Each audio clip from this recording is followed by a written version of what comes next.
What extent will you go? For Justin too, this meant using one of his talents and passions to bike 3,000 miles across America for freedom.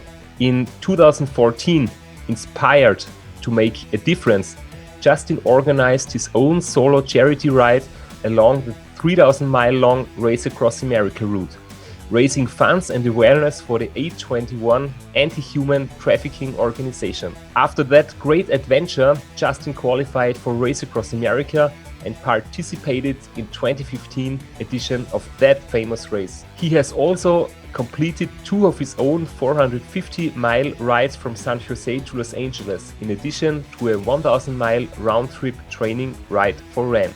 Justin started ultra-cycling when he was 21 years old, and just in a few short years was inducted into the California Triple Crown Hall of Fame as the youngest ever to complete more than 50 double centuries in the series. Most recently, Justin started the Ultra-Cycling Show and joined the board of directors for the WUCA, for the World Ultra-Cycling Association. I am today's host, Christoph Strasser. Let's roll.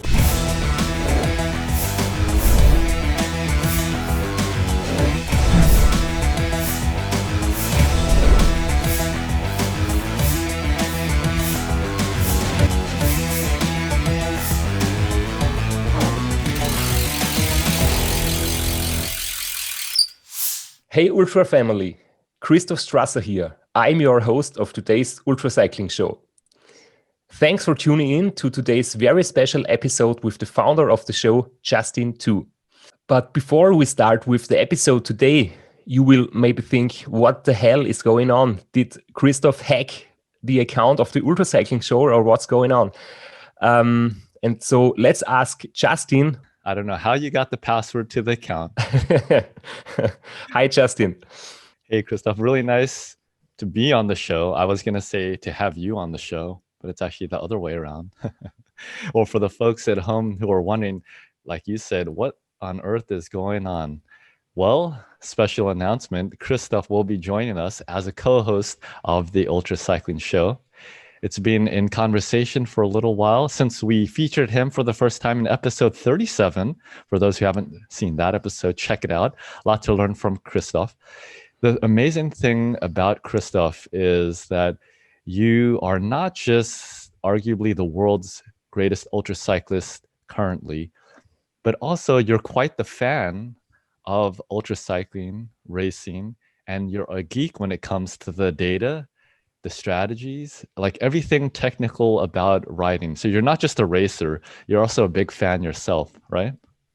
Yeah, that's true. I'm really just loving every aspect of the sport, and I'm very nerdy when it comes down to data and numbers.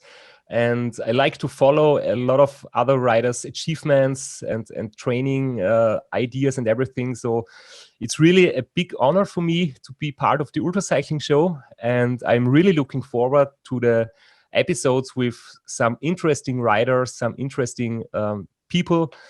Yeah, and I'm very excited. To be honest, I'm also a little bit nervous today.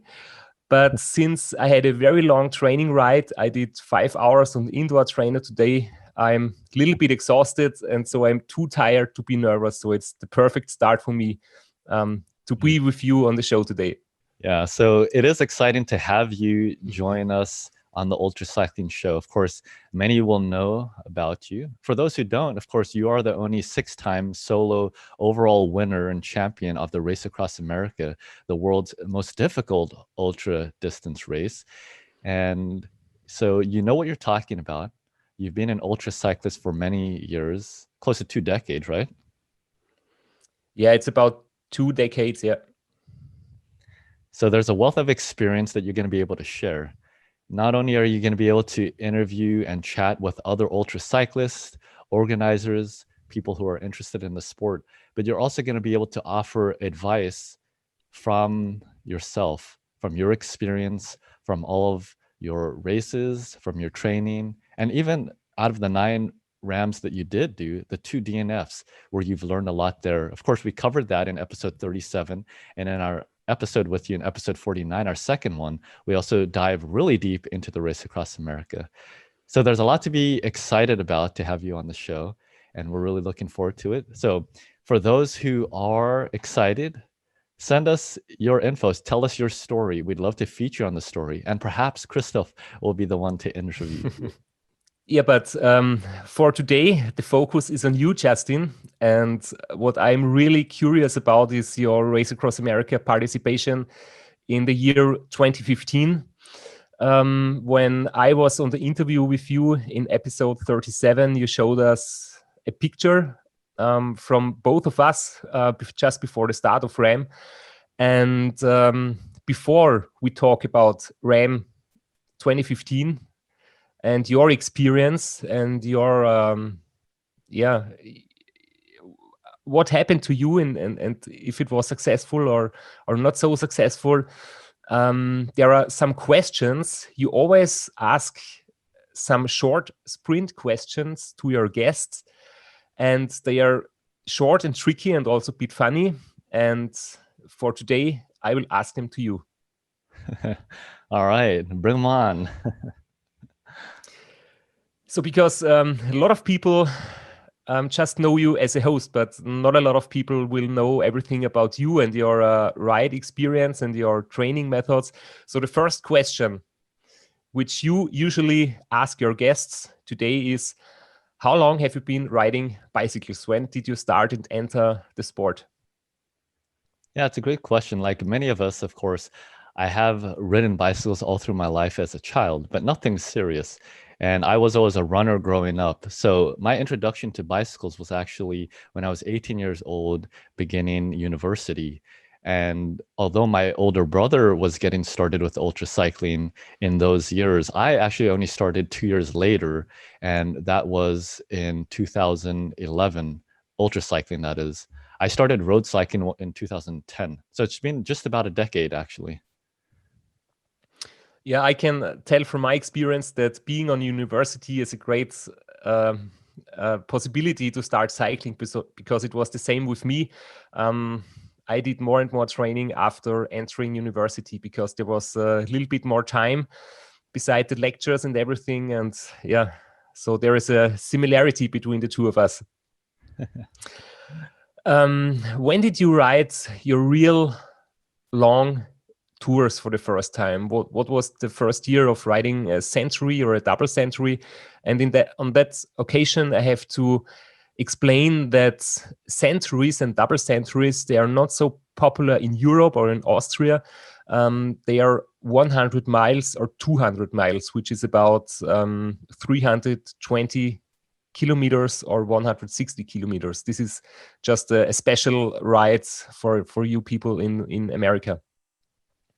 Yeah, and specifically actually in California, we have 20 to 30 double century races every single year in Northern California and Southern California. So for most of us ultra cyclists in California, we do participate in a lot of those through the year. And there's different awards that you can win. There's also a stage race, which comprises 3 different double centuries each year, typically one of the hardest ones, or 3 of the hardest ones rather, each year. And if you participate in those at the end of the 3 race series, you can be crowned the stage race winner as well.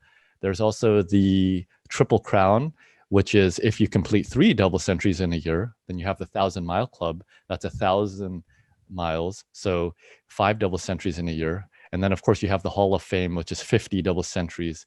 I've achieved that as well.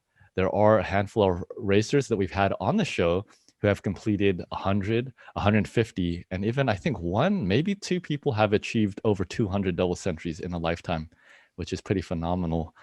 And so, as I mentioned earlier, my very first long distance ride, or race rather, 2011, was my first double century, and it was the Bass Lake Powerhouse double century, which starts in Fresno, California, and rides through the Sierras, through Bass Lake. Very beautiful ride. And that was kind of how I started. And kind of like you were saying about university, how we kind of mirror each other and we're similar.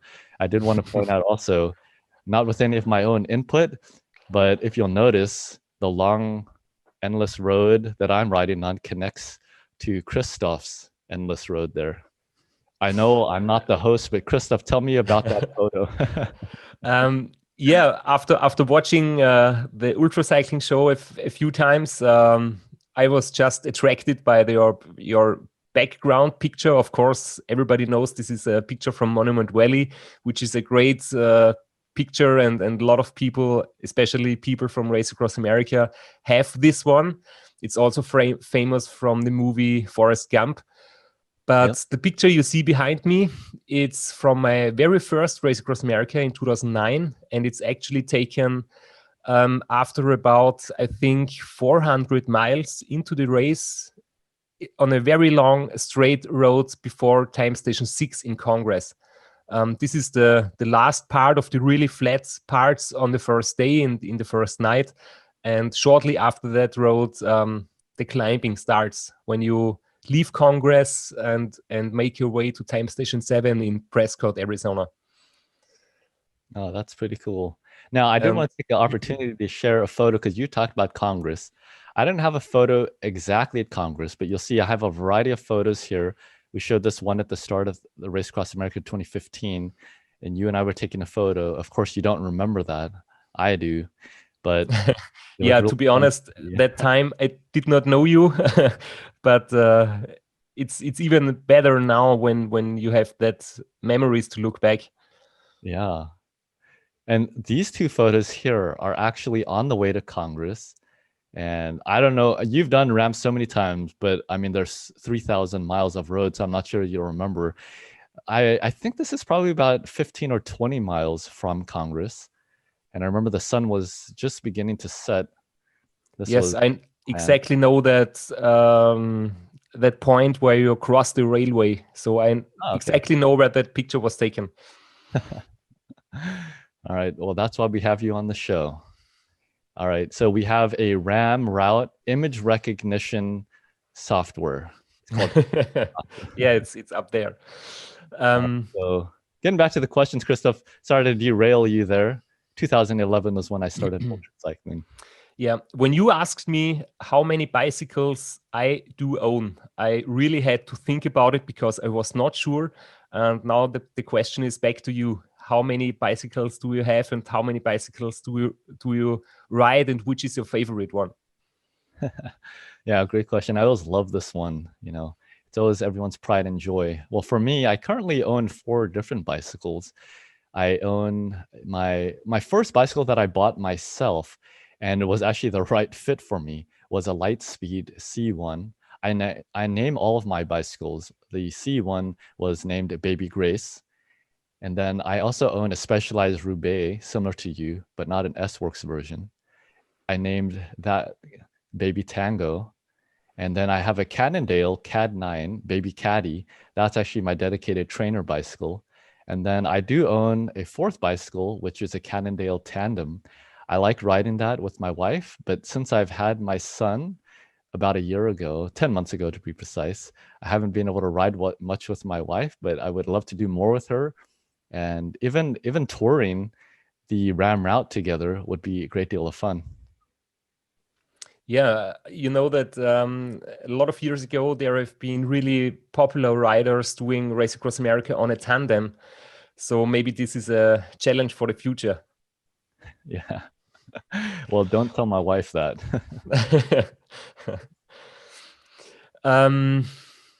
What is your favorite bicycle computer?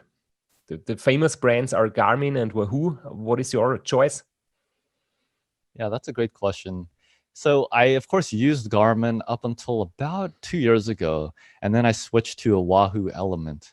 Not because, similar to many of the guests on the show and probably many ultra-cyclists, they had bad experiences with the Garmin devices. I never really had a bad experience with the Garmin, but I saw the newer brand, Wahoo. It looked interesting to me. I liked the bigger form factor, the large buttons. And ever since then, it's just worked out quite nicely for me. So I've kind of stuck to it. Okay. The next question is about your tires. What is your favorite tire size, and which tires do you use? And when asking these questions, I have to admit that I, as a European, as an Austrian, know that there are many differences on road surface. So when I did Race Across America, I found out that there are some perfect parts of the road, but there are also some parts of road with surface which is very rough and not very good. So what is your favorite tire? Yeah, it's so true. And talking about Congress, Arizona, we were chatting about it before, and the road is really terrible there. So my favorite tire size is these days 25 or 28 millimeters. And normally I just pressurize them to 100 PSI or just about 6.89 bars for, I think, Europeans who use that. And it's not something that I really play around with much, other than when I'm lazy to pump the tires and I'm riding on like 75 or 80 or 90 PSI. I'm quite impressed that you know these numbers in such detail, because I never think about it. I just put into the tire as much air as possible when I just put the fingers on it and it's hard and it's good to go. And when the road is really bad, I remove the pressure a little bit, but I'm not such a nerd with numbers on the tire pressure. My Oh, crew is, and I have a mechanic on my crew. He's really fantastic in that stuff, but I ride and ride and ride, and when the air is gone, I refill it and pump it, and then I ride on. that's funny. So you just do the sanity check, but you have a dedicated crew and mechanic. Now, I will admit, my father is my dedicated bicycle mechanic, and he does help a lot of the times, and it saves a ton of time and headaches. Yeah, it's very important. If you're not a very good mechanic yourself, you need someone who does it for you, of course. I think that you will have different gearings, maybe different setups for steep parts and flat parts. But what is your main setup? Which chain rings and which cassettes do you use? Yeah, that's a great question. I would just take a step back to say that I am nowhere close to being that serious about bicycling as probably every other guest on the show, including Adam Ashwell, young 17-year-old, I think almost 18 years old. And so I don't really, I haven't worried about, optimizing my gearing, optimizing my bicycle setup, and all these things. I kind of learned a lot the hard way, and I still do that. And I kind of just ride my bike. And even the start of my bicycling, ultra cycling, that is, I never even really wanted to do it. My older brother was doing it. He wanted me to join him. I thought, hey, sounds like fun. Might as well. I mean, what's the worst that could happen? I could always just stop. But then he went to medical school. He moved out of the country to New Zealand, and I just kept doing it. And other stories I'll share later. But I learned a lot of hard lessons. But getting back to your question, all of my bicycles now have a 5034 with 1128 cassette. So it's just 11 speed. It's pretty standard. It works very well for me when it comes to climbing. And perhaps later we'll talk about that also, but my power to weight ratio is pretty good because I'm very light. So generally with the climbs, I could do very well even just with that setup. So I haven't found the need to change that. Even on double century races that have 21,000 feet of climbing and very steep pitches, up to 15-18%, I still fare fine. So haven't changed it. So you use the same setup on every bike? Yep, exactly. Okay, because I also do this. The reason is that it's just very simple, because when I do a big race, and of course I have great ambitions when I enter a race, I want to go for the best possible result. And then you have one bike for the flat, one bike for the hills, one spare bike maybe. And when it comes to a puncture, when you have to change the tire or you have to change the whole wheel, because changing the wheel is always faster, then I found out that it's very useful when you have the same gearing on every wheel, because it makes it much easier when you change the wheel. So this is another thought. Yeah, and I would say I do agree. It wasn't by design for me, but even when I did the race across America, I did have this similar setup, and I did notice that when we had punctures and other issues, it was a lot simpler to resolve those issues. So it does help. And I know other guests on the show, John and Nancy Guth, they also have very similar components on all of their bicycles for both of them as husband and wife. And it makes it a lot easier to maintain. So I agree. When you do training and when you lock down your training rides, do you concentrate on the time or on the distance? Yeah, that's a great question. You know, I've always in the past trained by just whatever course I plan to do and the general distance. So, you know, usually a course, you could easily make a 10 or 20 mile one. And then usually it could be like a 30 or 50 mile ride or a 100-mile one. So I would always just plan my courses to be a certain distance that I'd want to cover and a certain route that I'd like to ride. But of course, these days, last several years, and also even with training with RAAM, I really did go more for time on the saddle, but also just time because of structuring the workouts around intervals. And actually, believe it or not, I only recently started. I've never had a coach for cycling. Growing up, I was a long distance runner, and I was the team captain of my cross country track and field team. And that was the last time that I had a coach. But for cycling, I never did. And so I recently signed up for Trainer Road, the software, which is very nice because it can give you quickly a nice customized training calendar based on what you plan to do. And for somebody like me who's not trying to be the highest performing athlete, but still competitive, it has been working out really nicely for me. And of course, all the workouts revolve around time and intervals of time. Even when I was training specifically for the Race Across America, that was something that I was very conscious of because I didn't have a ton of time to train, just the way that it kind of played out, and we'll get into that more later.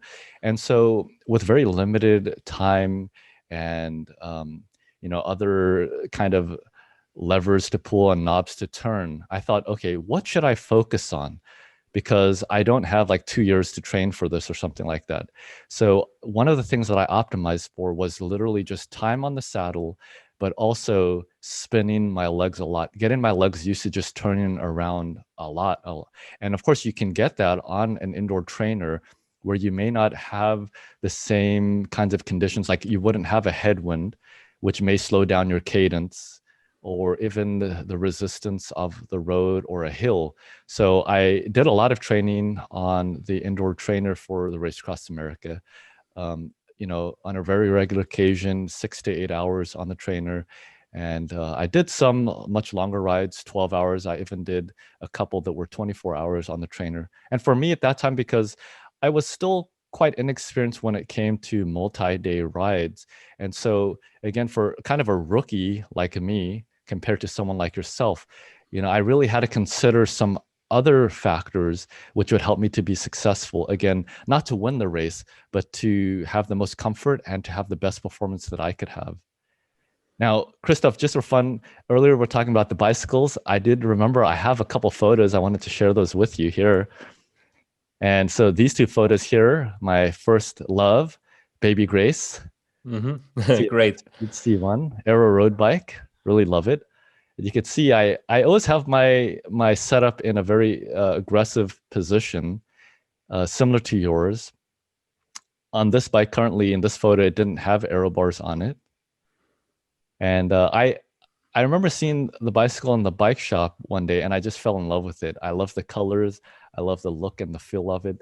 And it is a pretty stiff bike, so you can go fast, and it's pretty light. It's somewhere around 16 pounds, so it makes for a great climbing bike. This one has some aero bars and also the rear hydration bottles. And in fact, this was around the time of RAAM because you could see what my number was, 533. I still had the number there. I think I had it there for like a month after. And then this bike here is my Roubaix. Super comfortable, as you know. Yeah, I know that bike very well. It's really I've been riding with that bike for 10 years. Then I switched over to the specialized tarmac and the Shift, the time trial bike. But the Roubaix was my main bike for a lot of years, and yeah, It's great because it offers you a lot of comfort for the long distance rides. Yeah, we were talking about that really bumpy, bad road there leading to Congress, Arizona. And if I had the Roubaix, then it would have helped a lot. I don't have the bicycle that I was riding at the time. Actually, I do, but I'll show you this one first. This was my very first road bike that I bought when I started university, and it was a Specialized Allay Triple. So just the entry-level bike, I think it cost about $900. And I rode probably my first 20 or 25 double centuries on this bike. And I don't believe I had aero bars on it either. Yeah, it's a great setup because your aero bar is higher than your saddle, so it's very upright. Yeah, that's true. I wanted to see if I could quickly find my other bike here. I think I can. Well, here's a couple photos from training. Now, this is actually in South Africa, where I'm originally from, and I was training there.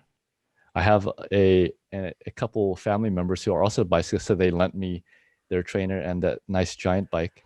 But here was Justin, please let me just ask you one question, because I do a lot of indoor training in the winter when the weather is very bad. But in this picture, the weather was great. There was blue sky. It looked like the perfect weather conditions, and you still been on the trainer. What happened there? Yeah, so the cool thing about this is it was winter time here in the Northern Hemisphere, just like you. You're in Austria, I'm in California. But, you know, I do a lot of business in South Africa, and most of my family still lives there. So I flew to the Southern Hemisphere during the winter time. And of course, it's summer when it's winter here by us. And so I was able to enjoy the benefits of, you know, the summer year round, which was really nice. And you could see beautiful weather. Now, contrast that to my pain cave when I was training for the Race Across America, which was in my parents' garage. But you could see I converted it into my startup office there. And so you can see I have all these different computers and workstations. And my dad built me this custom PVC station, which has wheels on the casters, so I could wheel it back and forth. And so on this, I would actually eat my meals, but mostly I would be working. You know, when I'm doing a 6-hour session or even a short one, like a 3-hour one, you know, I would be staying very productive. Yeah, this is a great way to combine training and your work. This is also something which I do a lot, writing emails and doing telephone calls and that stuff while being on the indoor trainer. It saves you a lot of time. Yeah, it's great. But it's a whole another aspect to ultra. I don't know if it's part of ultra cycling, but you know, of a life, you know, there's other things to do. And if you're having to train for many hours on end, you have to figure out how you can layer tasks to be productive. But it is difficult. You know, you definitely couldn't do a very high intensity interval while working, maybe during the rest periods. But it's something, you know, I always remember when I was training, especially for long duration, sometimes my mind gets so consumed by what I'm working on that my power starts gradually going down, and then I have to remember to pick it back up. So it's kind of fun. Yeah, but you can get used to it, of course. And most of the training time, I would say about 80 or 90% is in the endurance zone, and this is not so intense, so you can do something else at the same time, and only 10 or 20% are really high intensity intervals or tougher times on the trainer. But talking about training, a few minutes before you told us that your power to weight ratio is quite good because you're a light athlete. Do you want to share your numbers with us when you have been on your peak form before Race Across America, and maybe what changed until today, since you now have a family and a child? I have been fairly untrained this year, and I've kind of gone through this whole peaks and valleys over the last couple of years, because after the Race Across America, I kind of made the decision to focus more on my career, because the first, you know, I was 25 years old when I participated in Race Across America. So the first kind of 5 years after I graduated college, when I was 20 years old, I was doing a lot of bicycling, and of course, ultra cycling takes a lot of time, both in the training and also driving to the different races, especially for us here in California with the double centuries. And so this year, just recently, I started training again. My son was born in March of 2020, so it's been about 10 months. And this year, I think I've only ridden about 1,700 miles, which is the least amount that I've ridden in any year for the last 10 years. So it just kind of goes to show. But I did my first FTP test in about a year, and that was about a month ago, again, using Trainer Road. And I was at about 253 watts. 138 pounds. And so 253 watts divided by, let's see, the kilograms, it's 62.6 kilograms. So it's a 4.01 power to weight ratio, watts, 4.01 watts per kilogram.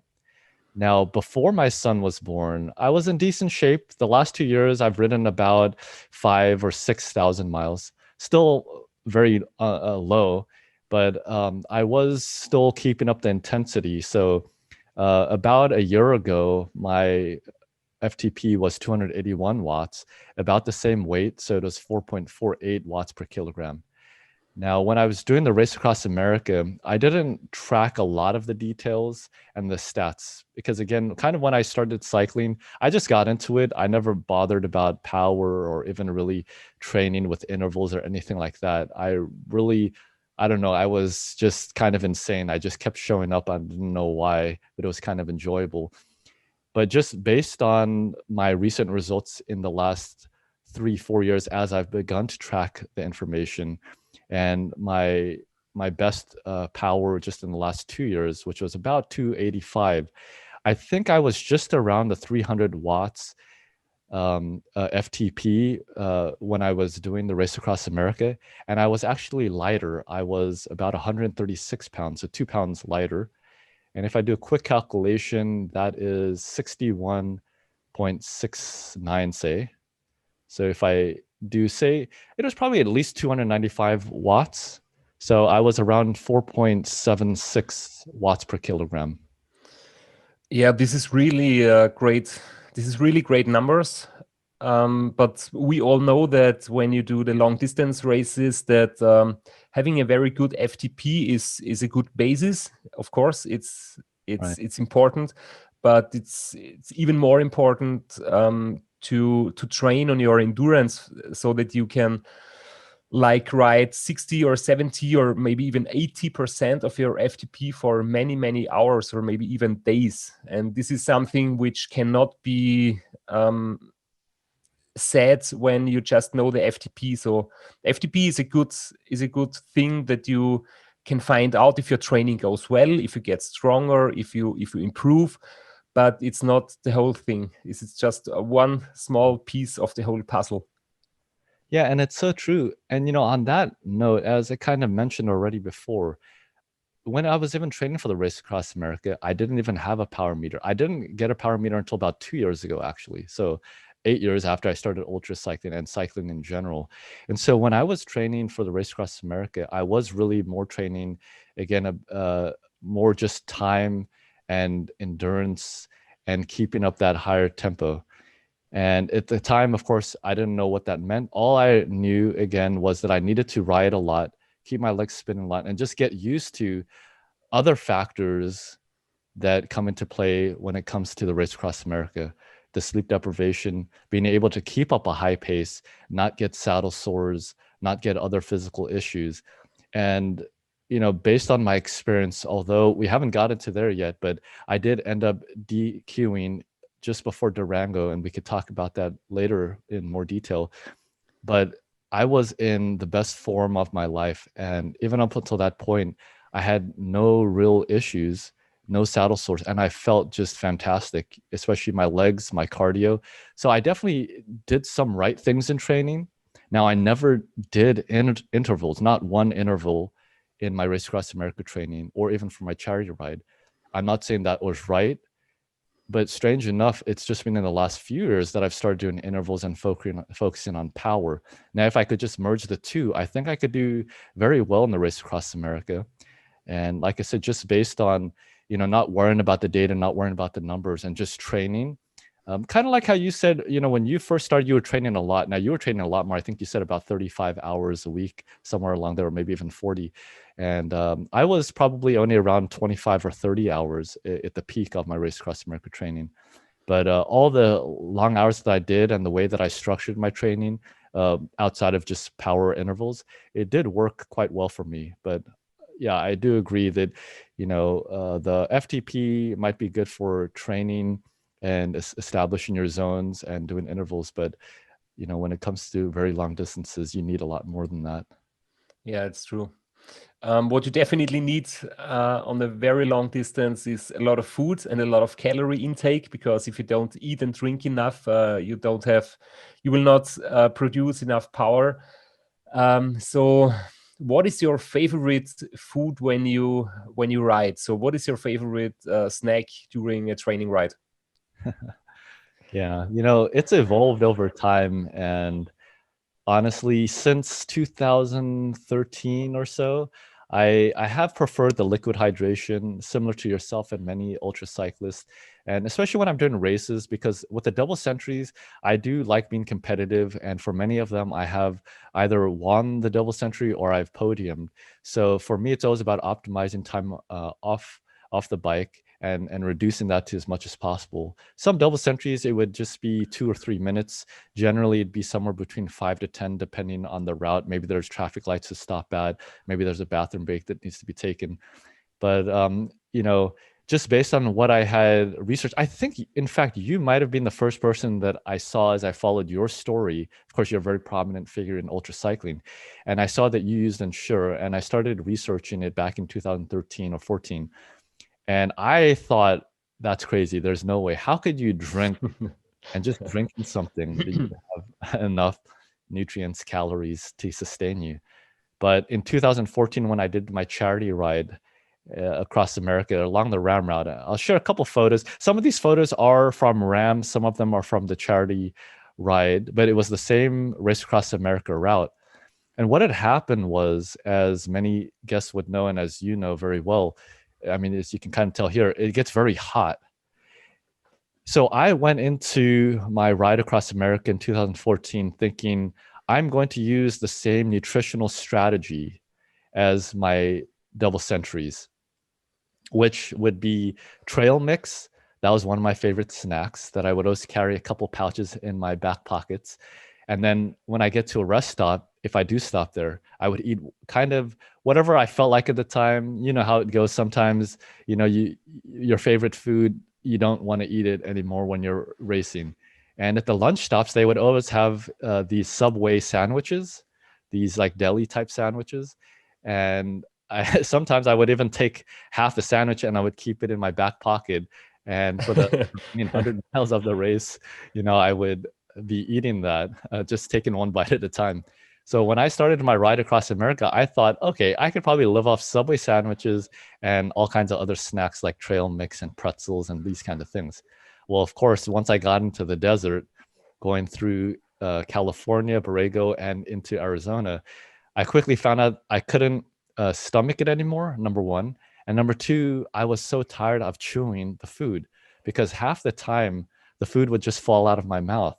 And then I'd think, oh my goodness, I just wasted all that energy and time and patience chewing the food. So I wasn't getting enough food in my system.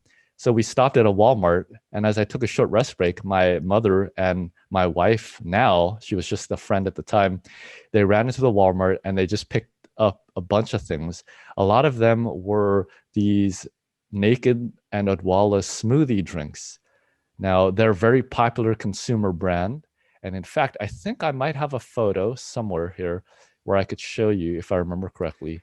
Let me just ask you, do you also have a picture of a Subway sandwich which you have done into your pocket, and 3 hours later you ate it? Because I have just problems to imagine that, how it looks like and how it tastes like when you eat a sandwich which has been in your pocket for a lot of hours while sweating and riding. Yeah, so true.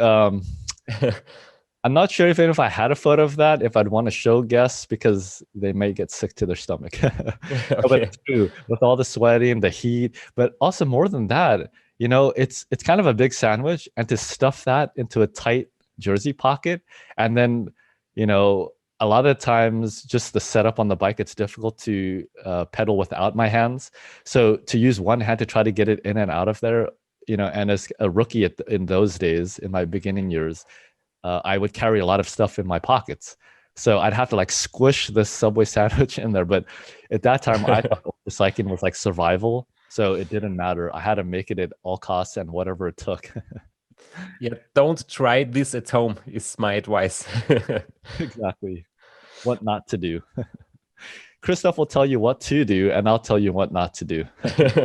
Yeah, that's maybe that's a very good idea. But please tell us what about your drinking, because that's maybe even more important when you do ride in hot weather, in long distance races. What I personally found out is that drinking is very critical. So you can, of course, drink too little and get problems with dehydrations, but you can also drink too much, especially when you just drink plain water or something. It can be a problem after many hours. So drinking, of course, in a training ride, it's not a big problem, but in a race, it can be a big problem. Yeah, but I also know a lot of riders who just drink what they like, and when they like the taste, they just drink a lot of it. But there are also different riders like me who think a lot of the best way to hydrate yourself. So how do you drink and yeah, do your drinking strategy? Yeah, it's a great question and a fun one to talk about. Of course, you gave some great answers in the 2 episodes we did together. And you were talking about how you've optimized and figured out your drinking so well that you even get a sore throat because you're actually drinking less than somebody normally would if they weren't tracking the data closely and didn't figure that out. So for me, showing some of these photos from this was during my charity ride, and it shows from Subway sandwiches what I switched to, which is purely liquid hydration. Now, at that time, I didn't use Ensure, but I think at some point I did start adding that in through that ride. But you could see the naked smoothie drinks there, and also Odwalla ones, which are probably over there. And those, they're pretty good in terms of, you know, calories and nutrients. You could even get the protein versions. The problem is, compared to Ensure, they're almost like double the volume or size. So you have to drink a lot to get the same nutrients. You could also see I did a lot of chocolate milk. I did a lot of orange juice. And that is when I had figured out that liquid hydration can work. Kind of as I was talking about, I thought it was crazy. I didn't know how somebody like you did that, but you know, I thought, okay, maybe there is something to it after I drank it myself when I was forced to. And that's kind of when I became a believer in it. And then, of course, once I got back from my charity ride, I realized when I was doing my double century races that I needed to switch to liquid hydration, because rather than having to reach back, you know, get some food which I have to chew, which may fall out and all these other things and isn't very nutrient or calorie dense, that I'd have to switch to something like Ensure. So I did Ensure for a couple years. I quite enjoy it. Chocolate flavor is my favorite, of course, and I would just fill up my bottles with it. But another popular drink that other guests on the show have mentioned is Scratch Labs hydration. Really enjoy that. It's a powder. You mix it with water. Very nice, subtle flavor. My favorite is pineapple flavor, and that's kind of what I would drink. When you say that you prefer the Ensure chocolate, please try dark chocolate.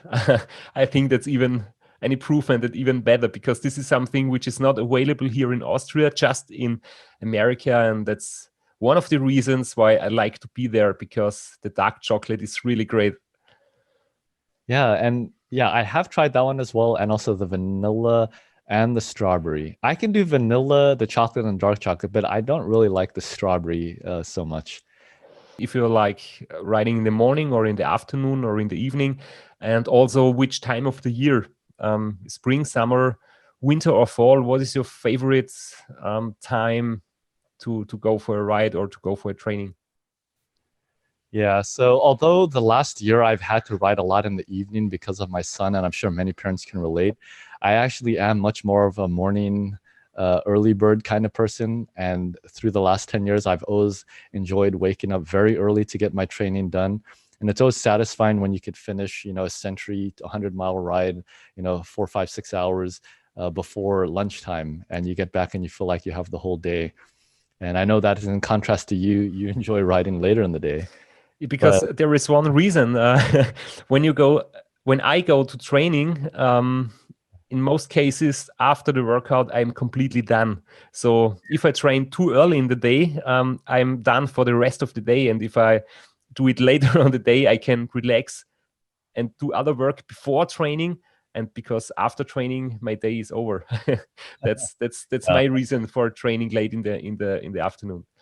Yeah, well, that's a good reason for you. Can't say I train nearly half as hard as you do, so I don't have that excuse. So I have to wake up early to feel like I'm being responsible.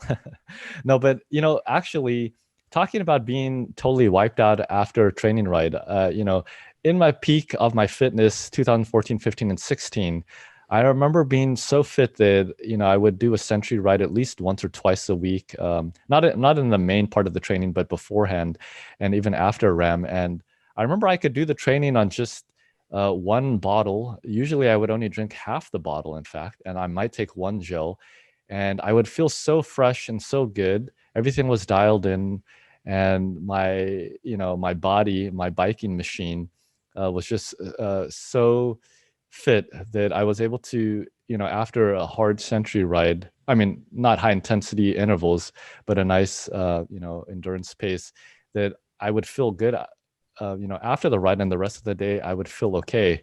And, that's always a nice feeling.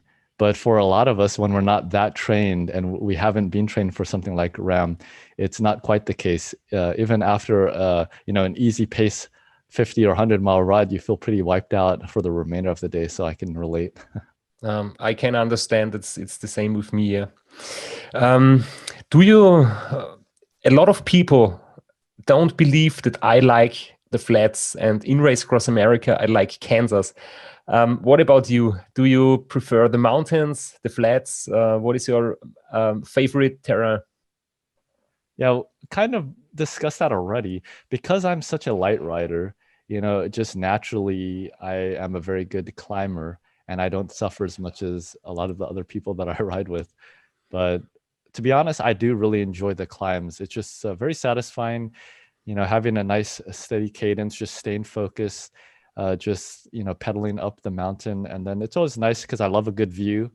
And then descending is fun, although I'm not very comfortable going too fast or too technical. So what was your maximum speed downhill? Yeah, a few times riding with a group, I find it's easier to ride faster down a hill when you're with a group and you're just following behind somebody. I guess maybe my focus is switched on something else, not just how I'm going to fall off the cliff any minute now. And so I've hit it just about 58 miles per hour, about 93 kilometers an hour. Yeah, I can understand it very well, because taking risk downhill is not a good idea. Of course not, because life is not just cycling, and you don't want to crash or something. Just because it's a bit more exciting going down very fast, but of course it's also very dangerous. Mm-hmm. Talking about thinking and training,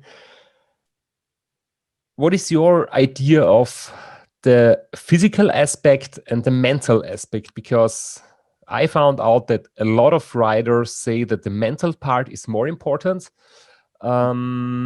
Some coaches maybe say that the physical aspect is more important, or it's like the basis of your performance. What is your opinion on that?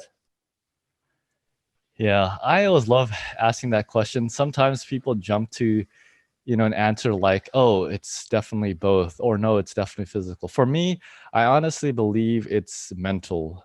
For the average person, maybe as you get to the higher performance levels like yourself, maybe it's a little more precise. But the reason why I say mental is because if you were to know my full story of how I began ultra cycling, and kind of the very humble, naive beginnings that I had, I was not really much of a cyclist. Although I've always been an athlete growing up, an endurance athlete, mostly a runner.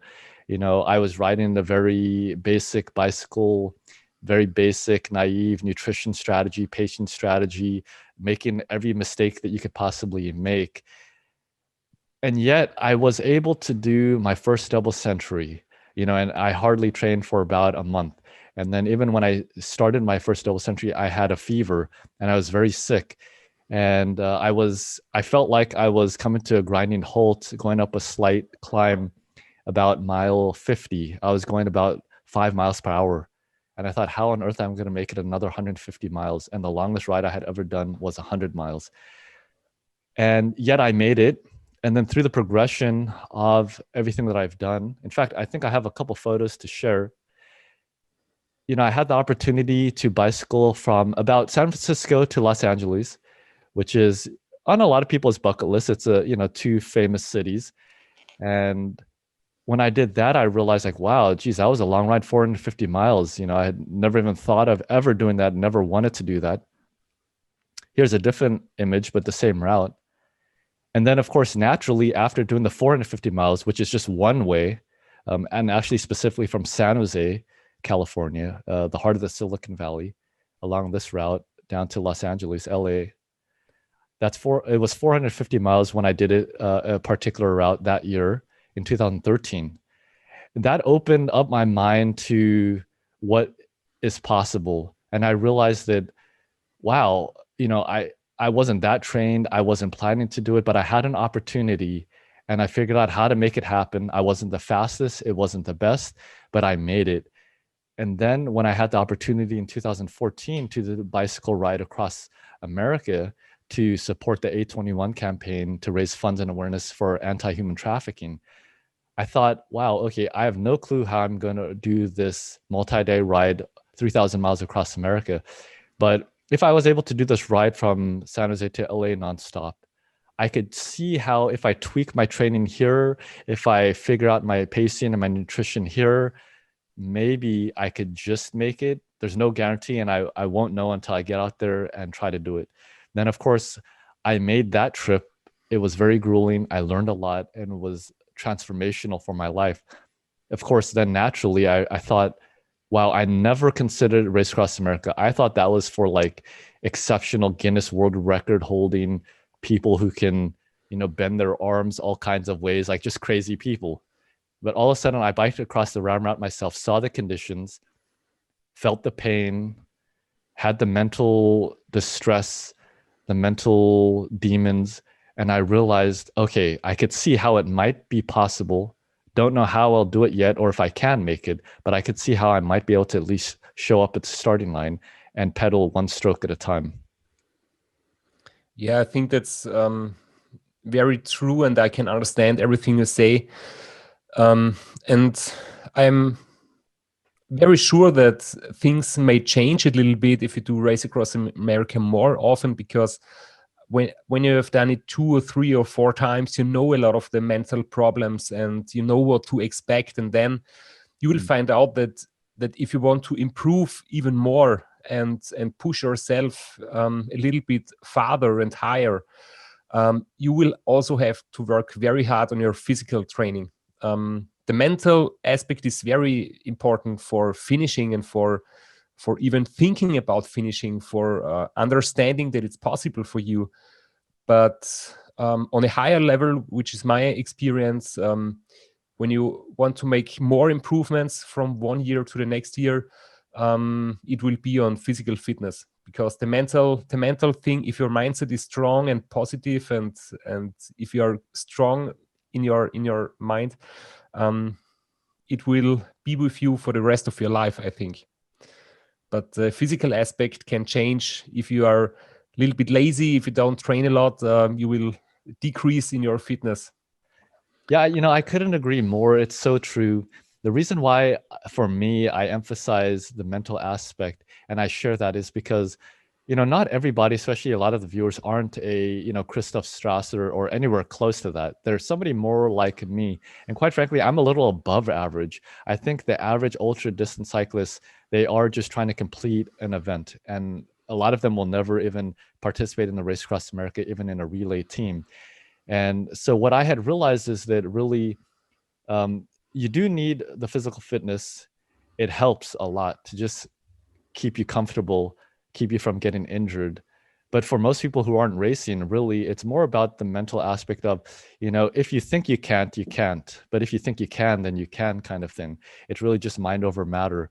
And I think a lot of stories for ultra cyclists is exactly that they may not have had the physical fitness, they hadn't had a coach, but they were able to complete, they were able to dig deep and figure something out. And I think that's what makes ultra cyclists so special.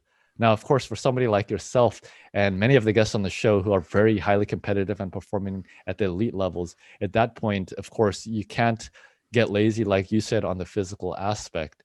And, it's something that I think, even for myself through the years, I've taken it, 1 year at a time. And as I've improved and as I've gotten to another level, I have focused and paid more attention to the physical aspects. And as I've mentioned, the last 2 years training with power, doing a lot more intervals. And quite frankly, it was after RAAM that I started racing and riding a lot with local groups here who are road cyclists. And that's when I got very strong. And that's why I always think, for me, if I could have started a lot of that power, strength, high intensity training a couple of years before, when I was doing the endurance training for RAAM, I wonder how much better I could have done. And I would still like to make it out to RAAM again one day when the right conditions are there. And I'm excited to see how much better I could feel and perform with all the experience that I've learned, which, of course, for me and the average person has taken many years to gather. Now I would suggest to talk about Race Across America in more detail, because we have our list of questions. There are some which we will talk about later, but we have been talking about Race Across America now for the last minutes, and so I think it would be best to enter RAAM 2015 and please tell us.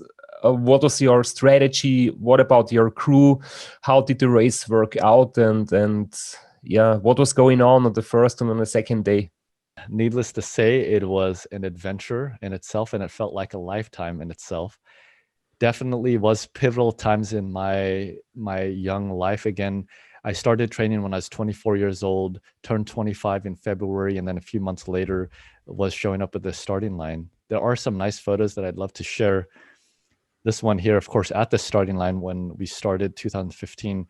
You started last, so you were actually way behind here in the starting line. But that was me there. And the interesting thing was that, unfortunately, a couple days before I drove down to Oceanside for the starting line, I actually fell sick, and I had a fever, pretty high fever, when I was there standing at the starting line. So one of the difficult things for me was, the heat of, once you get out of Oceanside closer to Borrego, it starts heating up. And then once you get into Borrego, of course, like as you're descending, it feels like you're going into a convection oven. And just imagine having a high fever and going into very hot conditions. And I had an achy body and just wasn't feeling very good at all, which is one of the worst things that we all are afraid of, I think, because training for RAAM is such a big investment commitment.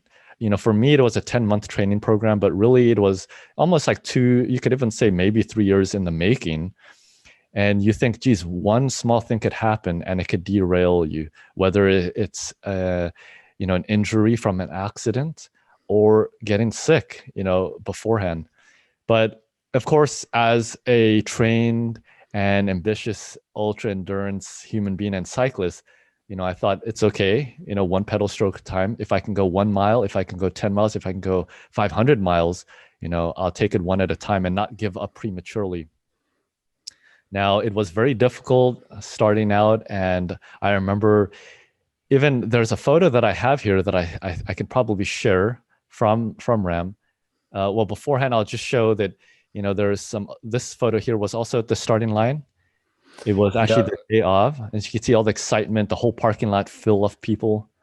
It's always such a great moment, such a great atmosphere. The last 1 hour before the start of the race, a lot of people there, a lot of crews there, other riders, everybody wishing good luck to the other ones, and I always enjoy that very much.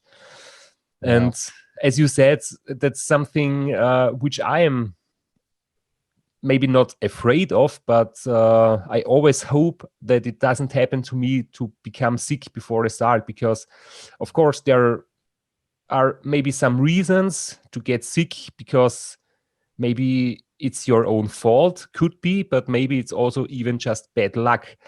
And I have a very analytic mind, and in the years when I DNF'd RAAM, I was thinking a lot about what happened, what did I make wrong, what can I improve the next time.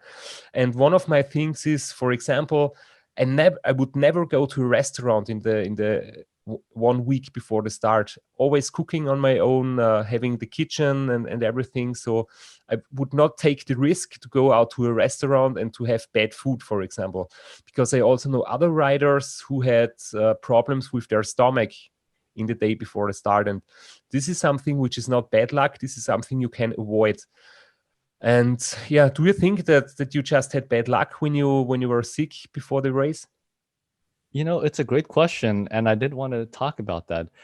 Looking back now, there was at least one thing that could have contributed to that, and it was a week before we were set to drive down to Oceanside. I was finishing a training ride. Now, a lot of my training was commuting to work about 45 miles away. I would do that in the morning.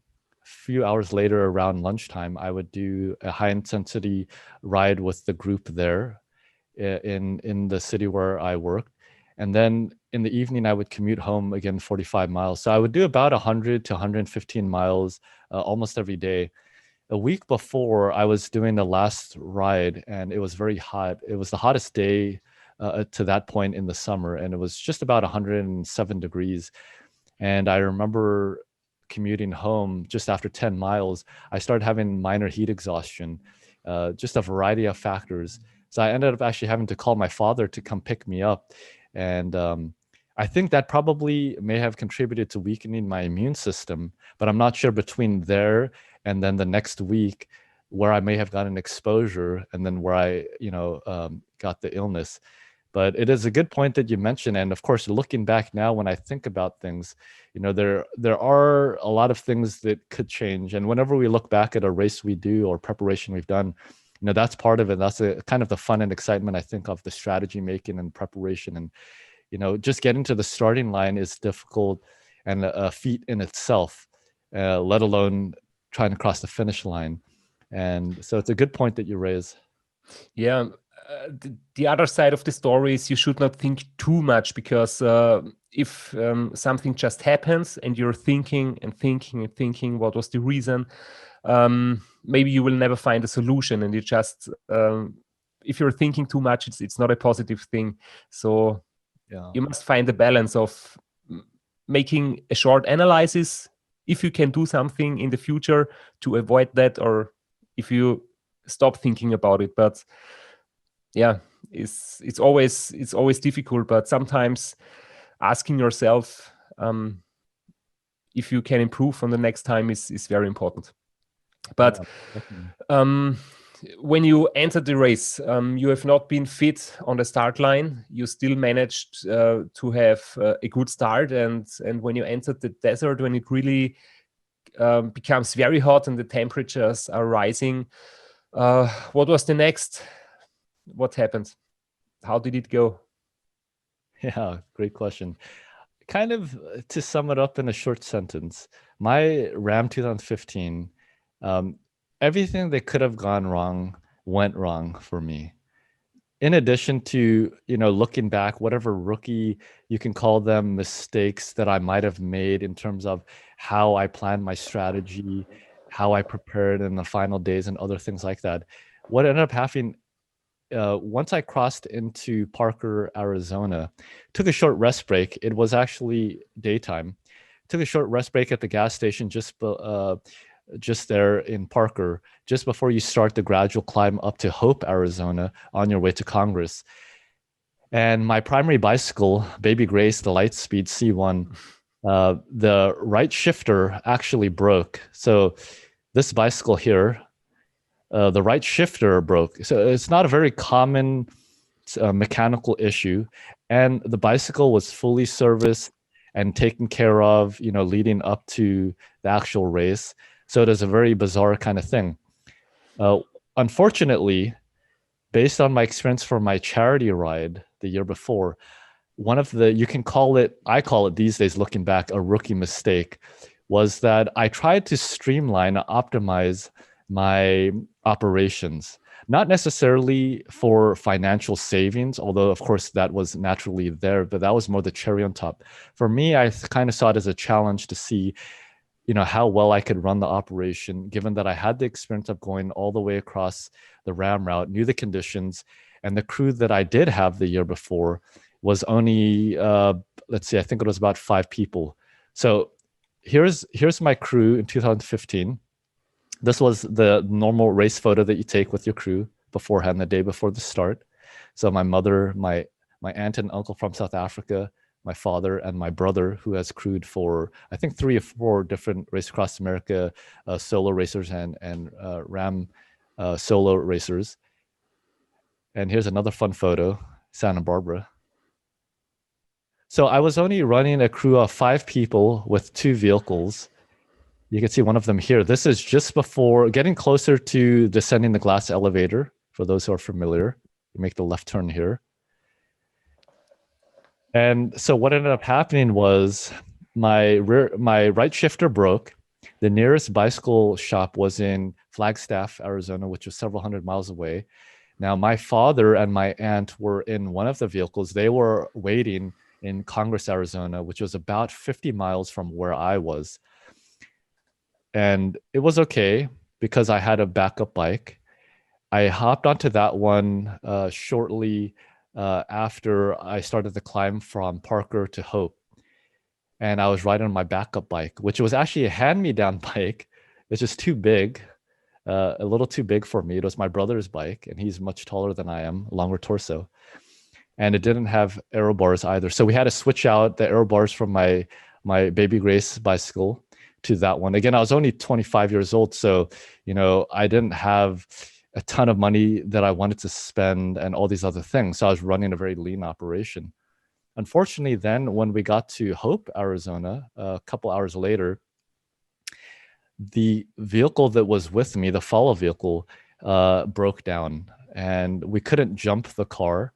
And it took quite a while to get it figured out. We had to try to contact my father, who was waiting in Congress, Arizona. He had to drive back. Then he picked up my bicycle. We were finally able to fix the car after a while.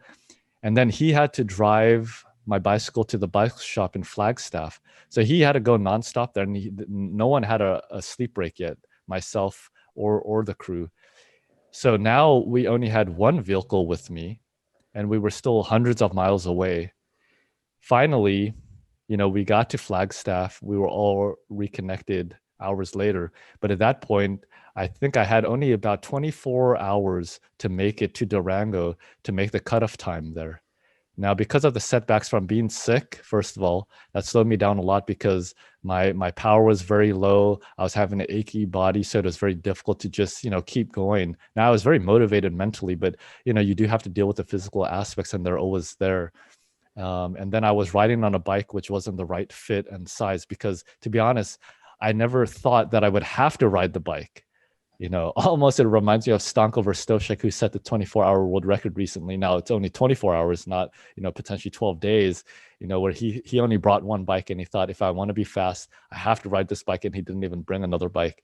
Now I did have another bike, wasn't the right fit, and it's not a very comfortable bike. The Cannondale Cad 9 is a very, very stiff bike, more for like criterium racing.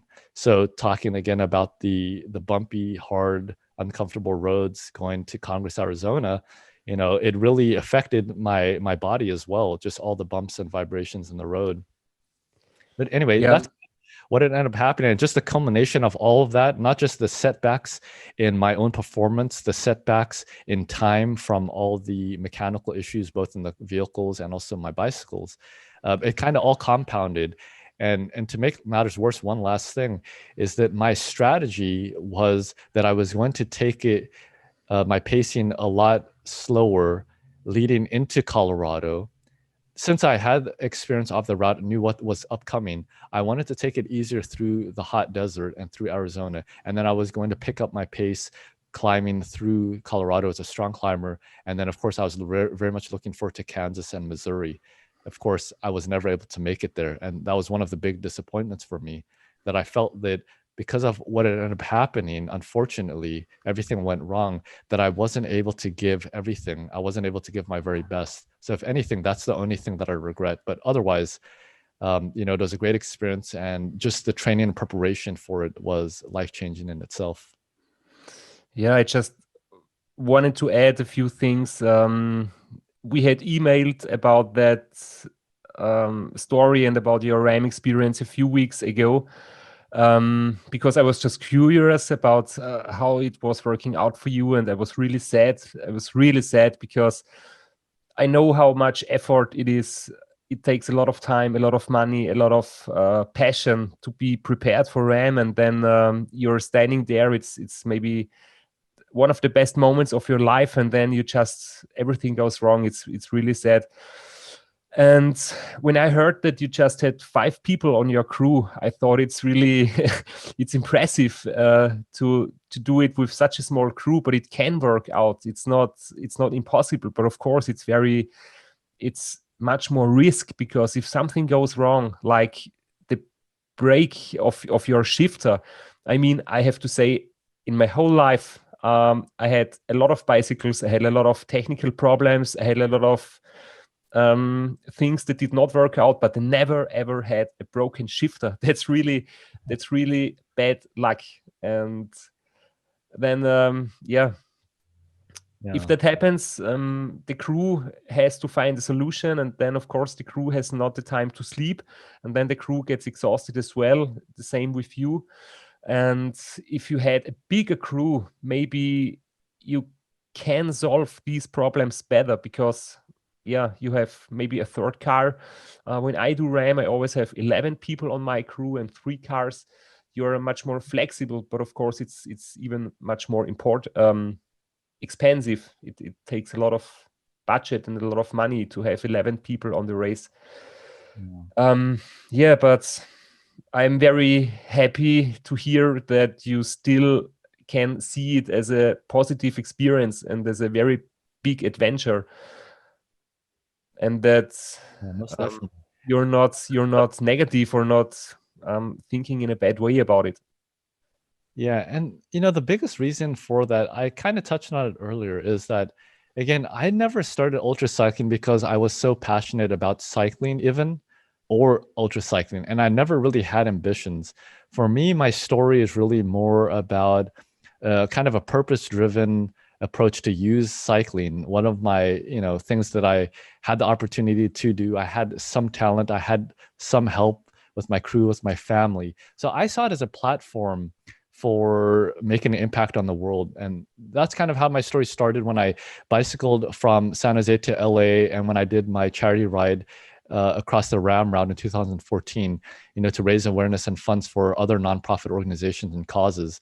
That's really the only fuel that I had that kept me going. And I really felt like I was on a mission, and still till this day. And I bring that up also because it kind of gives a bit of motivation for why I even started the show, who I am, and what really motivates me in all that I do. It's always been the same thing.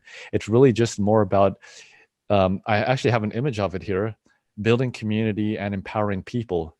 So this was one of the graphics from my RAAM 2015. And you could see a couple things. One of them is the nonprofit that I had started in 2014, 15, Project What Extent. And the whole idea was, what extent will you go with your passions and with your talents? And for me as a Christian, it was really about what God had equipped each of us with, or called us to do, or given us a passion, a purpose for.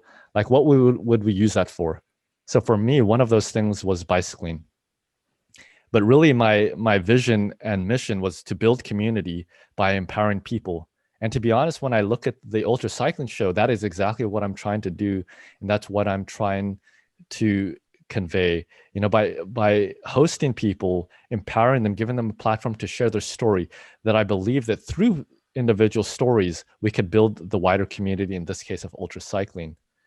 Now, getting back to what you had talked about, my slogan and what was written on my jersey was this here: the journey is the destination. And for me, the journey of getting to the starting line of RAAM and even competing in RAAM, that was the journey. That is what I was after: the growth, the community building, the team building, the family building for myself. And so that's really what it was all about. And then, of course, supporting transformative nonprofit organizations. And kind of on that subject, because we were chatting about it before, the journey is the destination. Your book, Strasser's Road, that's the English translation. Tell us a bit about that and what it means in German, actually. The German title, when you translate it word by word, is the journey is more than the reward. So it means that reaching your goal, or maybe even not reaching your goal, but just having a goal is very important. But the way towards your goal is even more important. And it's even for me, it's the same with me. Of course, I have a lot of success and I win a lot of races and I have some world records and everything. But that's not so important for me than just having fun on the bicycle and doing what I like so much. And if you do what you love and if you do what you have a passion for, then success is something which will come automatically. Of course, it's not only easy and it's not always fun, and sometimes it's really tough, but there is always much more positive things than negative things when you do ultra cycling. And yeah, enjoying riding your bike, I think, is the best thing in life. And if you do that, then you will have success here and then. And if you do not have success, you don't care, because you just love riding your bike. And that's what I really like about your attitude.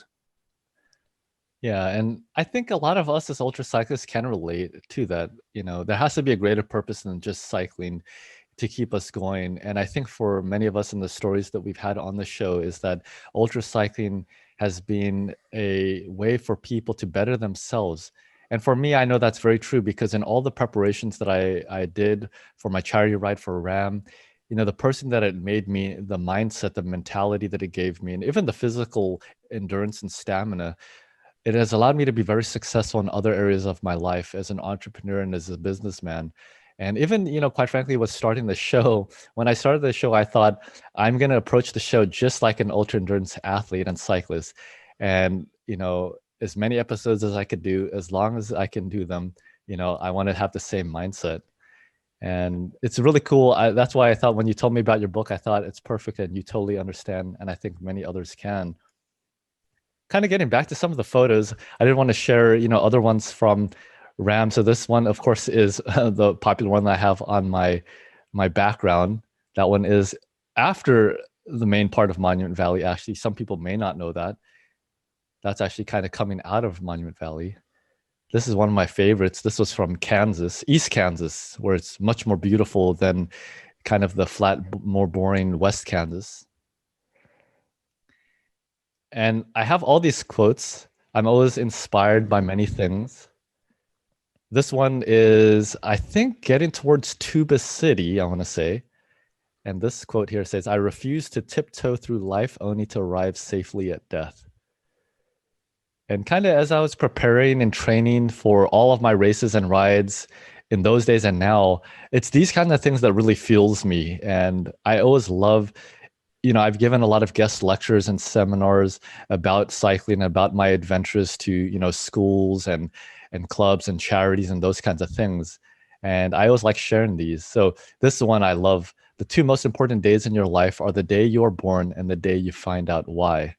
And one of the reasons for me, as I was sharing, is not just bicycling, but using bicycling to make an impact and to partner with causes in this world that are meaningful to me, and then using that as a way to help others, to raise funds, to raise awareness. And that's kind of what keeps fueling me and motivates me to continue ultra cycling and, quite frankly, everything else that I do in my life. Yeah, that's great. When you have completed your preparation tour in 2014 for the charity reason, you have seen all the route of Race Across America and also in daylight, because I think you just rode during the day. You did not ride during the night. Is it true? And how long did you? How much time did it take you to reach Annapolis? Yeah, great question. So it was different. It was mostly during the daytime, except as part of my strategy, the first couple days I did start around midnight. The reason is it's a bit cooler through the desert, but as we know, even when the sun sets, it doesn't really get that much cooler. It's still like in the 90 degrees. It could even be in the low hundreds sometimes if it's very, very hot. I could share some photos here, some promo stuff that we had for that charity ride. So I actually started and ended in different locations. It's the same RAAM route, except I started in Costa Mesa, which is the headquarters of the nonprofit organization that I was supporting. It's a nearby Oceanside, as you could tell. And I ended in Washington, D.C. at the Lincoln Memorial, not in Annapolis. But 99% of the route was the exact same RAAM route.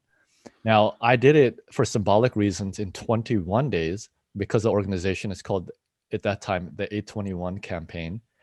And so it kind of just worked out perfectly because when I calculated it out, I have another graphic here.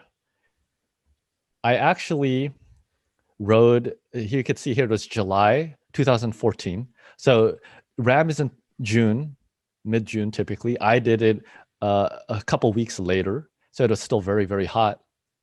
And you could see that I had 3 rest days. So I rode 18 days and I had 3 rest days. So most of the days were, in the beginning, it was about 180, 190 miles. And then over time, like the last few days, it was on the shorter end, somewhere between 100 to 150 miles. Yeah, it sounds great. And just a question, because I do not know. I have never been in the Arizona desert in July. Is it hotter than in June, or is it about the same? Because in June, I can say when you do it in Race Across America, it's really hot. But I'm afraid that July is even hotter, maybe. That's a great question. I would think naturally July would be hotter, but I haven't looked at the historic conditions, before then or after then. The only data point that I have to compare with was the year later when I did 2015 RAAM, and it was hotter. But of course, many of us who have done RAAM know that 2015 was one of the hottest years, and we were up to easily 115 degrees at some points, depending on what reading you were taking off the road. It was even higher than that. So it wasn't as hot, but it was very hot. It got to about 110 at the hottest in July that year when I did it. It could be hotter, throughout the month. I started on July 4th. That was also symbolic because, human trafficking and anti-human trafficking, it's this whole notion of freedom generally. And so that's kind of what I was riding for. I was bicycling 3,000 miles across America for freedom. And I have a couple other images here, like this one, where I had a booth at my church that I attended, where we were raising funds and awareness there. There were so many stories that were just brought me to tears. And there were so many people, hundreds and thousands of people that were supporting what I was doing. But because I was riding for freedom, I started on July 4th, just symbolic because it's Independence Day here in the US.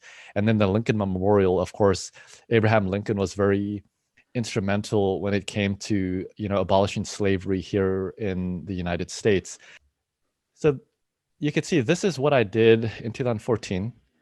And you can see here in this image, my wife, us riding on our first tandem that we ever bought. Here's a promotional that we did. She helped me film the promo video for my charity ride. And you can see her here in this postcard. Now she'll kill me if she knows I show this photo, because the emails on the show would know, and the viewers, she said she didn't like how her hair looked there. But it was the only image I had to put here, and it was the best one. So I put it there, printed thousands of them, and handed them out to everyone in the community. But before I started my ride on July 4th, on July 3rd, I went to visit the headquarters of the 821 campaign. And here's a group of their staff. and said it was just fun sharing the stories, supporting them. They were very supportive. And then, of course, there was my team, mom, dad. I had a couple of my friends. There was the staff of the 821 campaign praying for me to send me off on this ride. And in Costa Mesa, July 3rd, going into July 4th at midnight, that's when I started my ride across America. And this is at the finish line at the Lincoln Memorial. You could see one of my sponsors, her whole family came out, Freedom Culture. So an apparel company, also fighting human trafficking. They drove from Toronto, Canada, down here to meet me at the Lincoln Memorial. And the coolest thing was being at the steps of the Lincoln Memorial, taking photos with our team. But you know, there's hundreds, thousands of people there, especially in July. It's summertime, vacation, holidays. There were all these people that thought I was just so cool because I biked across America, and all these random people from all around the world wanted to take photos with me. So I ended up taking many photos with just the people that were there. And we heard many stories. People even reached in their pockets. They took whatever money they had on them and they donated to the cause. So it is very emotional and inspirational. Of course, here's one fun photo crossing the state line into Utah, Monument Valley. Yeah, this is a great place, and thanks for sharing that great inspirational story. Yeah, so it was a great adventure, and I mean, you could see there were people that supported. Here's Baby Grace. That's actually in DC, just getting to the finish line, Backbone Mountain, Virginia, crossing the state line there. You could even see one of the community members. They got their kids and they made a lemonade stand to raise funds for what I was doing. It was really inspirational for me, and it kept me going across the route. We met all kinds of people, the firefighters, first responders, just random people in the public, and we told them about our story, inspired them. You know, there was a lot of great memories. And then at the Lincoln Memorial, of course, or in Washington, D.C., rather, there's a monument and it says, "Freedom is not free." And that kind of encapsulates and wraps up everything that I had done there. You know, somebody has to fight for every cause. And for me, bicycling across America was one of my ways to do that. But kind of other than that, other than doing my charity ride across America, doing RAAM, again, I've done a lot of double centuries. You could see some of these people, some have been guests on the show. Mark Christopherson, he was on the show. Adam Bickett, he was in 2015 RAAM. He got very ill in Colorado. I think he took a whole day off, but he was still able to finish, and he caught a lot of people and finished very well. Joel Southern, he's one of the fastest double century racers here in California. And this was in our preparation for RAAM a few months before. Here's Jason Perez, the recumbent rider, but here's evidence that he also rides the upright bike. I think you know him as well. He was in the 24-hour World Time Trial Championships. Very strong rider also. I'm not sure. To be honest, I know a lot of names and a lot of riders, but I did not remember everyone, so I have to look it up. Yeah. I think in a couple of years ago, he was doing the 24-hour time trial with you. I think he got second place, ahead of Marco, I believe. But you got first, of course, that year, and he did. Yeah, I have to recheck the results, of course, but yeah. It's thanks again for sharing your story. It's always great when riders can combine their sport performance and a good cause and for charity reasons. That's a very great thing.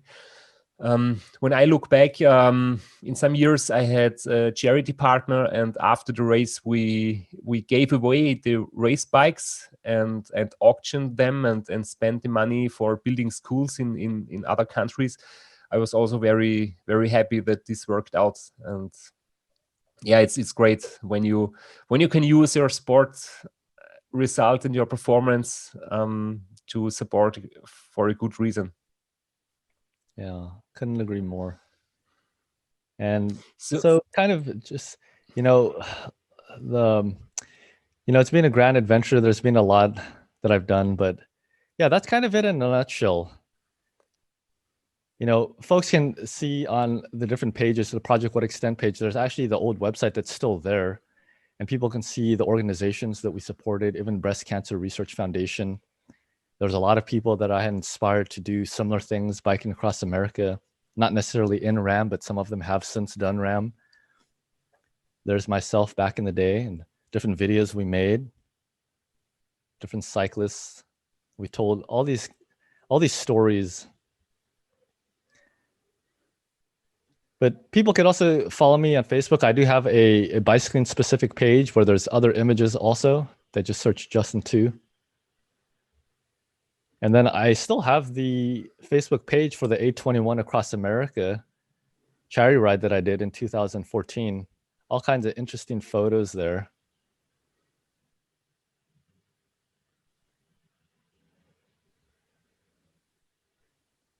Yeah, other than that, like I said, the main thing that I race in is the double centuries in California. I wanted to share this one. It's the fastest double century that I've done.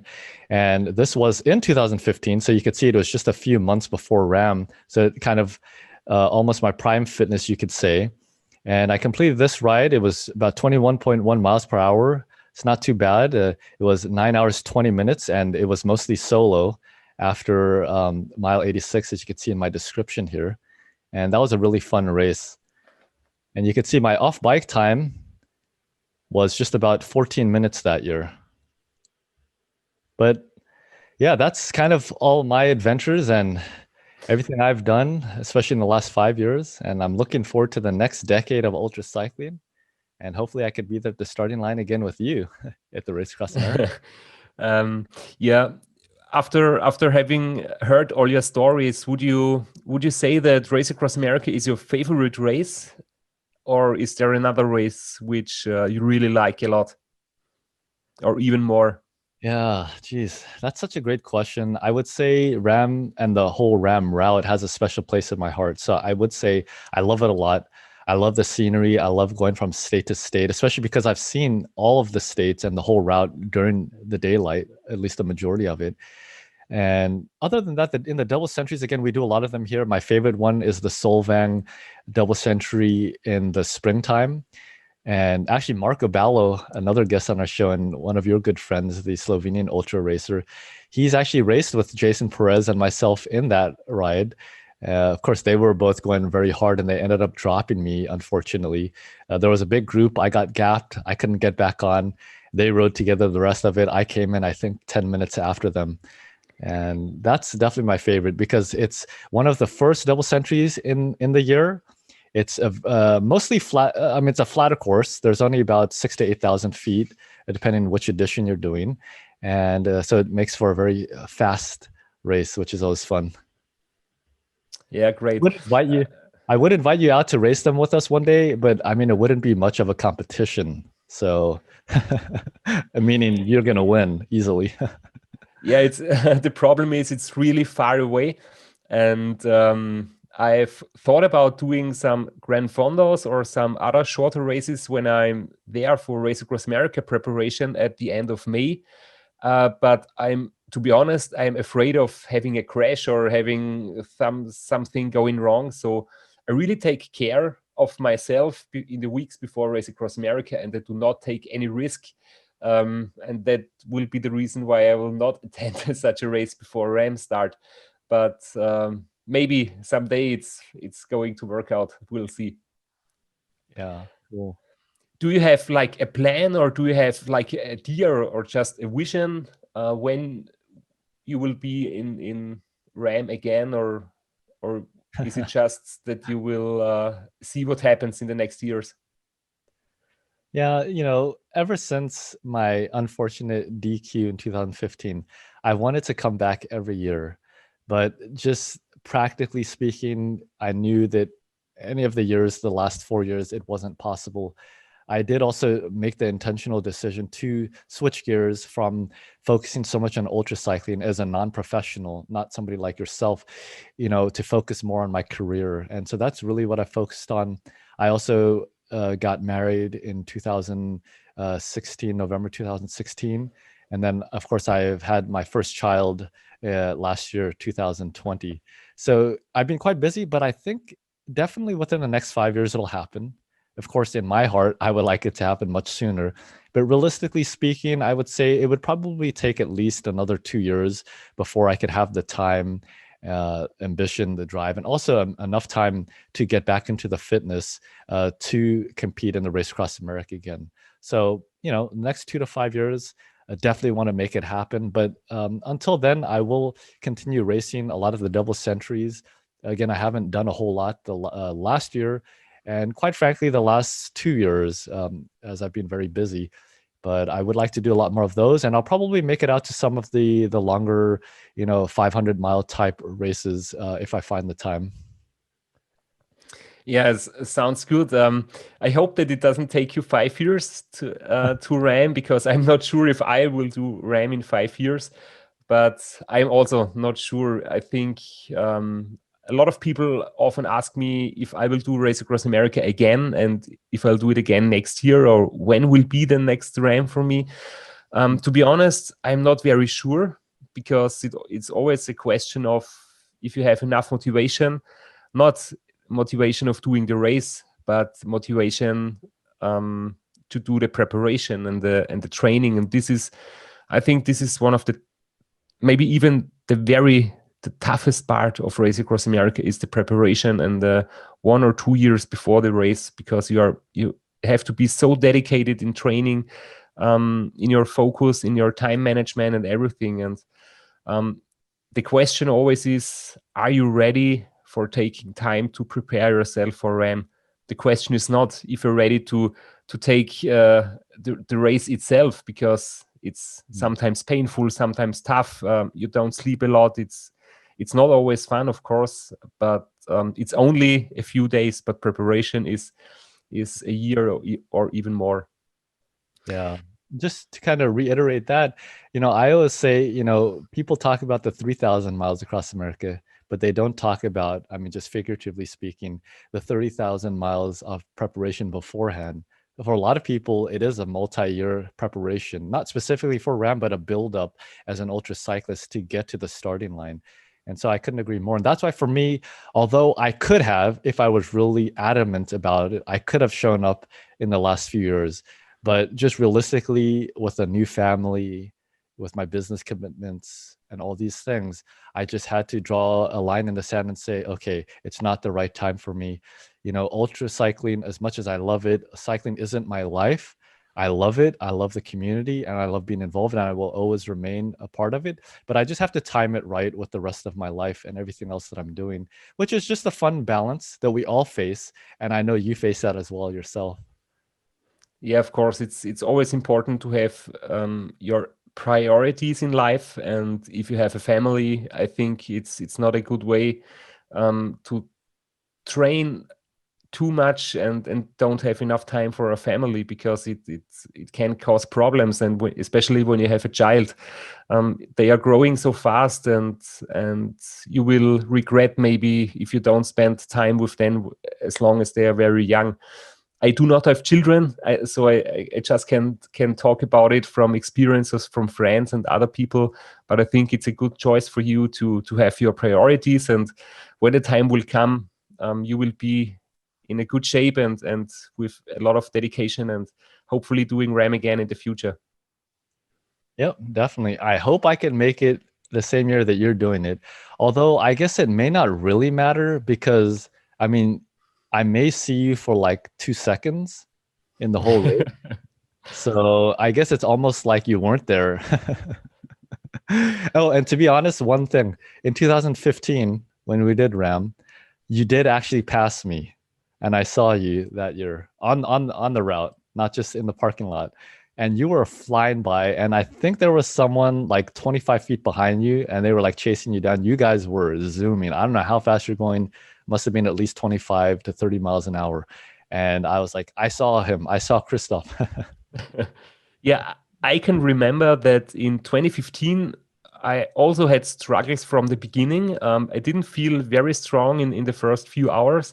And I got a lot of problems in the first night and on the second day. We've talked about that in the other episodes. And I think the man who was staying on my wheel and overtaking me, and then I overtook him, and then he overtook me again, it was Dave Hazy, who finally got second placed in the end. He had a very strong race, and yeah, that was the guy you actually mentioned. He was keeping my wheel. Yeah, and we've interviewed Dave for those who are interested in learning more about him. Exciting for me to be your interview partner today, but I think we have to come to an end, and so I just have 2 more questions before we can close that episode. And it's always fun for me to talk with really excellent cyclists and athletes about their bike maintenance abilities. So how about you? Are you a mechanic yourself? Oh my goodness. I never thought somebody would ask me that question. I always ask everyone. But fortunately, the average for everyone has been probably about 3 or 4. I would put myself at about, oh man, I don't know if I want to be too generous, probably a 2. Okay, that's nearly the minimum. Right. But okay, in my defense, not trying to throw him under the bus, but Adam Ashwell, I think, said -2 or something like that. So I'm not at the very end of the pack. And, it's funny that I say that because I have been very conscious of it, not even since I started the show, but in recent years. And my father has always been my dedicated bicycle mechanic.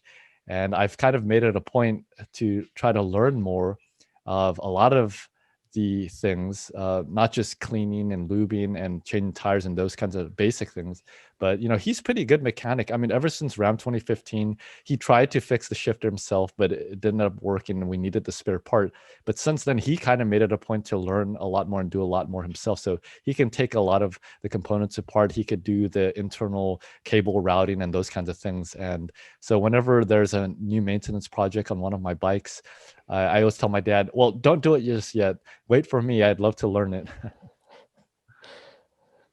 And is there maybe one of your future dreams, a dream bike or something that you will put to your father to build it up?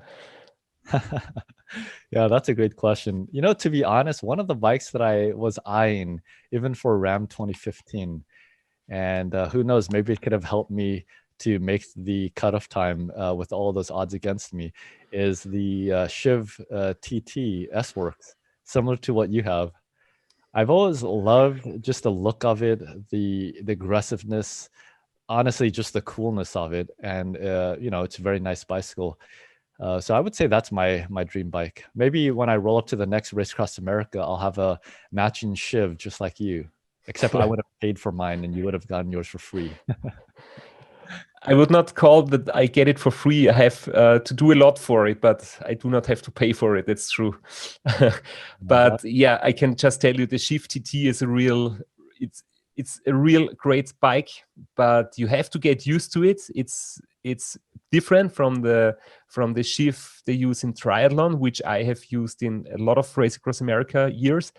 But when you get used to it, to the aggressive position, you will really love it, and it's really fast. Yeah, well, you were the one that convinced me that I could do Ensure. You didn't know it though. that now. And since you've ridden the Shiv, I'm sure I could. If Christoph could do it.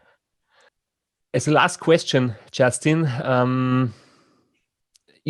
people know that you are still the host of the show. I will join as the co-host. So in the future, there will be episodes with you and episodes with me. But now it's your turn to nominate somebody for a future episode. Who is your choice? Yeah, I love that question. And I always love learning about who other people look up to or inspire them or have a cool story. For me, to be honest, it's really an easy answer. I mean, of course, we've already had you on the show, but I didn't know you until our first episode together, at least, on a personal level. And the person that I would nominate is a guy by the name of Joel Southern. He actually he has done the Race Across America on a number of occasions, not sure how many. I think at least once or twice solo and a couple times on a 2-person relay team. I think they held a couple of the records, maybe in the 50 plus or 60 plus. But most importantly for me, he was one of the fastest or the fastest racer in the double centuries out here in California for many years. And so when I started ultra cycling and riding double centuries, he was somebody that I always looked up to and inspired me, because I thought, how could he be so fast? And also, look how old he is. I mean, he's more than double my age, and he was, setting all the course records, and just, such a strong rider. And for me, I had shown a photo earlier with Adam Bickett and Mark Christofferson. In fact, I found it again here. I'll pull it up real quick. This is Joel here on the left. And that's Mark Christofferson. He's one of the fastest guys in the last couple of years in the double centuries. And Adam Bickett, of course, he's just very fast. But this photo was the first time that I finished a double century with Joel Southern. So we did a 4-way tie for first place that year. And I felt so proud to have finished with, you can call him, my role model or my inspiration. But I would definitely love to have him on the show and to hear his story, because it's just incredible what he has done and what he has achieved. Yeah, I'm really looking forward to that. I'm sure that you will be able to contact him and invite him to the show. I can say from my point of view, I'm really looking forward to the next weeks when I will do some interviews and chats with other riders. I'm really excited about being co-host in the Ultra Cycling Show. I'm very thankful that you gave me the possibility to do that. And for today, I'm just saying thank you to everybody who watched us and to listen to us. And now let me close this show by saying thanks to Justin again for that great conversation. And until next time, I see you. Keep spinning ultra. Goodbye.